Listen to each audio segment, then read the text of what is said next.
G'day, ZiggyD here, back with another Path of Exile guide in the Where to Farm series. In today's video, I'm going to be taking a look at the docks in Act 3. So let's get straight into it.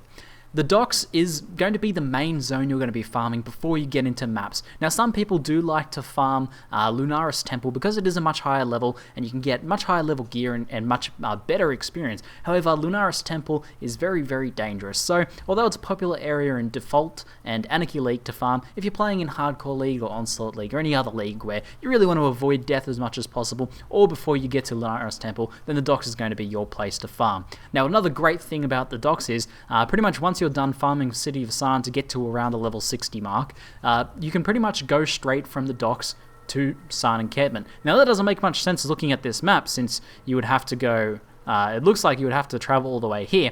However, there's almost always parties running docks. Now if we go to public parties here, we can see there's a docks party here, docks party here, and there's probably several more depending on your instance and all of that good jazz. So basically, you join one of those parties, kindly ask that one of them drops a town portal for you since you won't have the waypoint, and you grab the waypoint and you just begin farming with that party. And you are going to want to farm docks with a party for the most part, especially when you first get into it. You can start farming it solo once you get to a higher level, but though it really depends on your resistances and gear and things like that we'll get into in a moment. But the reason the docks is so good is that it's reasonably safe.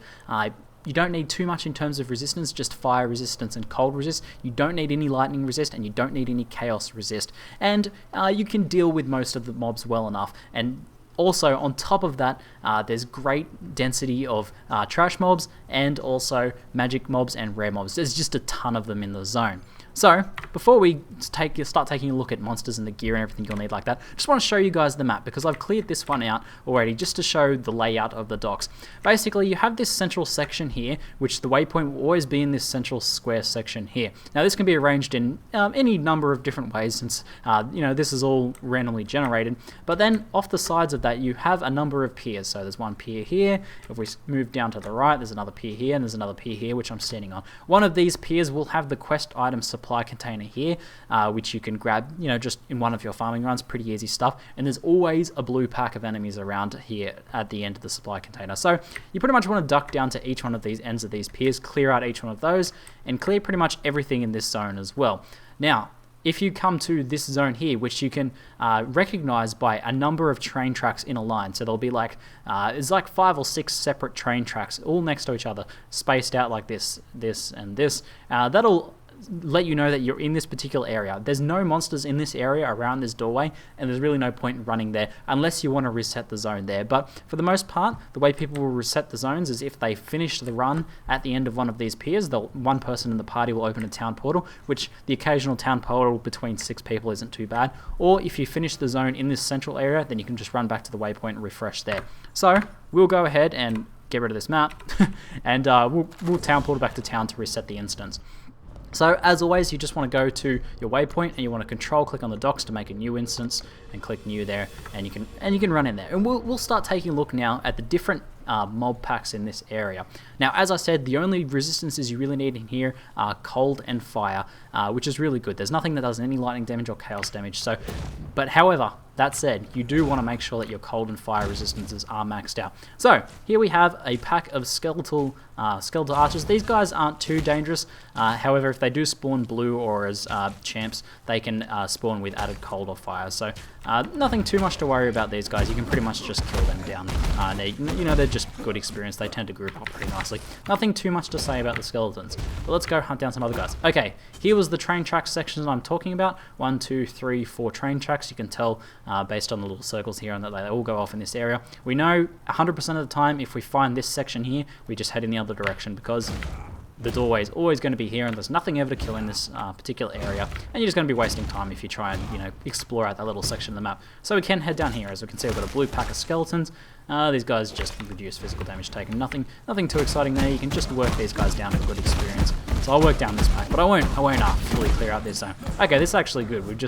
I'll kill off this guy so I can show this next mob here. Okay, these guys are the Dockhand Wraiths. Now, these guys aren't too dangerous by default. You can pretty much tank a bunch of shots from them pretty easily. They only really do physical damage. However, as you've probably noticed them by him casting a spell there and then running towards me, he's using the traditional version of Phase Run, which some of you guys might remember from the closed beta. Essentially, it's a melee skill that makes you run faster and do more physical damage on your first hit leaving Phase Run. It's kind of like a stealth ability, almost, but it doesn't actually have any stealth mechanics in it. That's just the way it's themed. Anyway, if there's a pack of these guys and they all shift into Phase Run and then hit you, they will do a ton of physical damage, so you want to be very careful about that. So that's only the thing to watch out for those guys, especially if they are blue packs as well. Pay attention to them, make sure they're not hitting you in Phase Run. That's mostly a problem for melee characters. Alright, next one we have is we'll kill off these melee guys. We have the Dockhand Wraiths Archers versions.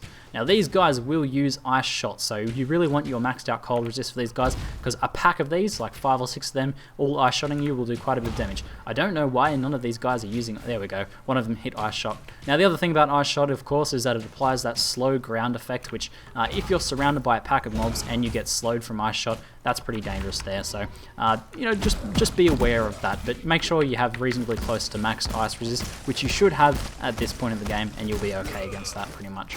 We'll go ahead and grab some loot there, kill off these guys, and we'll see if we can find the final variant of mob in this particular zone, which is a pretty well-known sort of enemy. We'll just have to actually find them. So I'm gonna go ahead and leap slam around, and we'll see if we can find the Void Bearers or Void Bears. Here we go. We got a pack here, so I'm gonna kill off these Dockhand Wraiths. Now these guys are pretty dangerous. They fire out kind of like an incinerate spell, though it doesn't function mechanically the same. But you know, a flamethrower spell that's a moderately close range. Now these guys, by default, as long as you have maxed out fire resist, so as you can see here, I've got pretty high fire resist. I think my fire resist at the moment is 75, and with yeah, there we go, 75 resistance, so I can stand in and sort of take their damage not too badly. However, what you need to be super cautious of for these guys is if they're, like these ones are blue here, or if they're a champ, if they spawn with multiple projectiles. Now, multiple projectiles on their flame attack, since it does count as a projectile attack, will cause 3 streams to overlap and all hit you at once, and that will just destroy you. Countless people have died to that attack. Now these guys, you know, they can be reasonably dangerous by themselves if they, because they do that pretty consistent damage, as you can see there. But if they do spawn with less than multiple projectiles, which you can sometimes see by the fact that if you pay attention to this here, it'll look a little bit more full. There'll be a fair bit more volume to the fire. If you see any of that, you want to get out of there. You want to back up and run, because that will do tons of damage. It's essentially 3 times the damage that you're taking there from those. So be very careful. These guys aren't multiple projectiles, so I can tank those okay. But when you first come into this zone, if your resistances aren't maxed and you don't have a ton of life regen or CR regen, you want to be careful just about those sorts of things. But overall, it's a reasonably safe zone if you're aware of those few things.